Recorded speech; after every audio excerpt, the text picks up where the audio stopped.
महाभारत केवल युद्ध की कहानी नहीं है, ये भाग्य, कर्म और चुनावों की सबसे गहरी गाथा है। लेकिन जरा कल्पना कीजिए, अगर इस महायुद्ध में एक ऐसा योद्धा होता जिसे मृत्यु छू भी न सकती।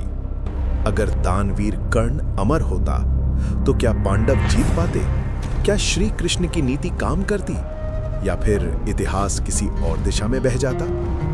ये कहानी उसी कल्पना की है। कुंती के गर्भ से जन्मा कर्ण सूर्य पुत्र था, तेजस्वी, परित्यक्त और अकेला। एक दिन युवा कर्ण गंगा किनारे तपस्या कर रहा था। उसकी साधना इतनी कठोर थी कि देवताओं तक उसकी तपिश पहुंच गई। सूर्यदेव प्रकट हुए। उन्होंने कहा, वत्स, मांगो, क्या वर चाहिए? कर्ण बोला, पिताश्री, मुझे ऐसा वर दीजिए कि मैं कभी युद्ध भूमि में मारा न जा सकूं, मृत्यु मुझे छू ना पाए। सूर्यदेव चौंक गए। उन्होंने चेतावनी दी, अमरता वरदान नहीं, परीक्षा होती है। लेकिन कर्ण अडिग रहा। अंततः सूर्यदेव बोले, ठीक है, जब तक तुम धर्म से विमुख नहीं होगे तब तक तुम्हें कोई मार नहीं सकेगा। और उसी क्षण इतिहास की धारा बदल गई। हस्तिनापुर की रंगभूमि। द्रोणाचार्य के शिष्य अपने शौर्य का प्रदर्शन कर रहे थे। अर्जुन का पराक्रम देखकर सभा मंत्रमुग्ध थी। तभी एक तेजस्वी योद्धा आगे बढ़ा, कर्ण। उसकी आंखों में आत्मविश्वास था और चेहरे पर वर्षों की पीड़ा। अर्जुन से उसका द्वंद्व हुआ, पर इस बार कुछ अलग था। जब अर्जुन का तीर कर्ण के कवच को भेदने ही वाला था, वह तीर टूट गया। सभा सन्न रह गई। द्रोणाचार्य, भीष्म, कृपाचार्य सभी चौंक गए। ये पहली बार था जब किसी ने देखा कि कर्ण को घायल ही नहीं किया जा सकता। कृष्ण मुस्कुराए, पर यह मुस्कान चिंता से भरी थी। दुर्योधन ने उसी दिन समझ लिया, ये योद्धा उसकी विजय की कुंजी है।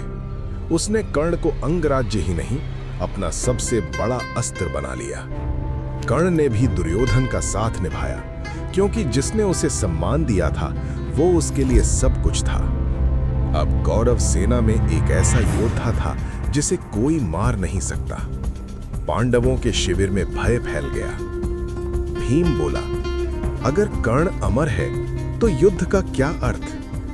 युधिष्ठिर मौन थे और अर्जुन पहली बार संदेह में था। कृष्ण जानते थे ये युद्ध साधारण नहीं रहेगा।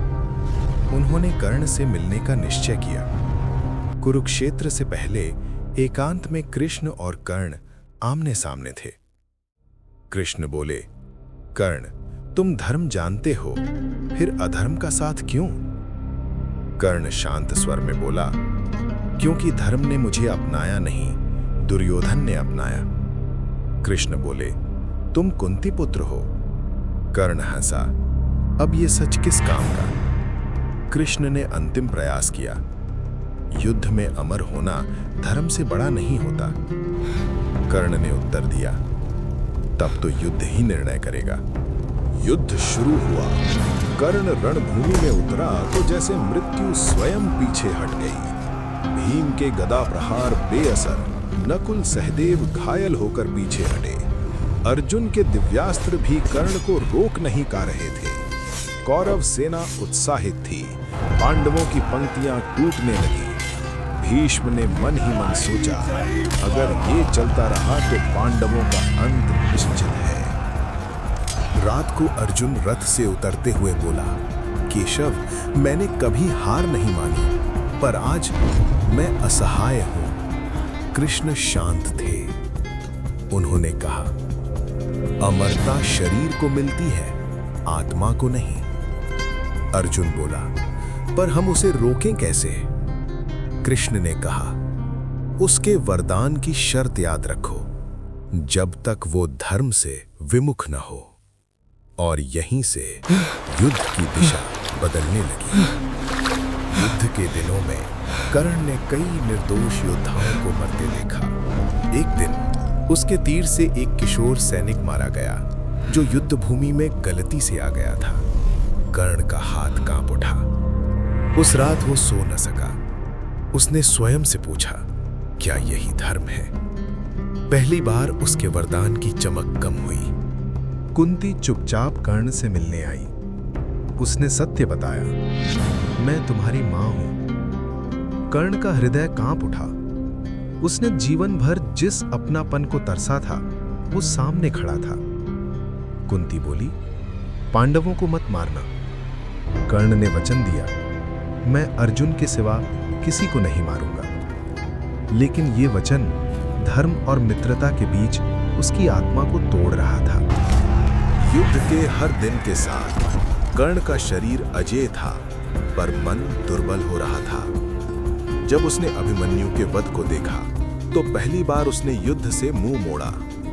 यही वो क्षण था जब सूर्य देव का वरदान डगमगाया, क्योंकि कर्ण धर्म के विरुद्ध खड़ा था। अंततः वो दिन आया। अर्जुन और कर्ण आमने सामने थे। कर्ण का रथ कीचड़ में फंसा। इस बार उसका शरीर नहीं, उसकी आत्मा घायल थी। कृष्ण ने कहा, अब तीर चलाओ। अर्जुन ने गांडीव उठाया और उस क्षण कर्ण ने आंखें बंद कर ली। वरदान टूट चुका था। तीर चला। इतिहास ने करवट ली।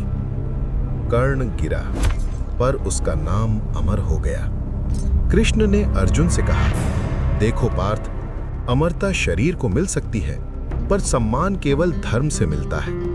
कर्ण अगर अमर होता तो युद्ध लंबा होता, खूनी होता, पर अंत वही होता, क्योंकि अधर्म कभी स्थायी नहीं होता। शक्ति अगर धर्म के बिना हो तो वह विनाश बन जाती है। अमरता से बड़ा है सही समय पर सही पक्ष चुनना। कर्ण महान था, पर उसका सबसे बड़ा युद्ध दुनिया से नहीं, खुद से था। कहानी पसंद आई हो तो लाइक और सब्सक्राइब जरूर करें, क्योंकि यहाँ कहानियां सिर्फ सुनाई नहीं जाती, अनुभव कराई जाती हैं।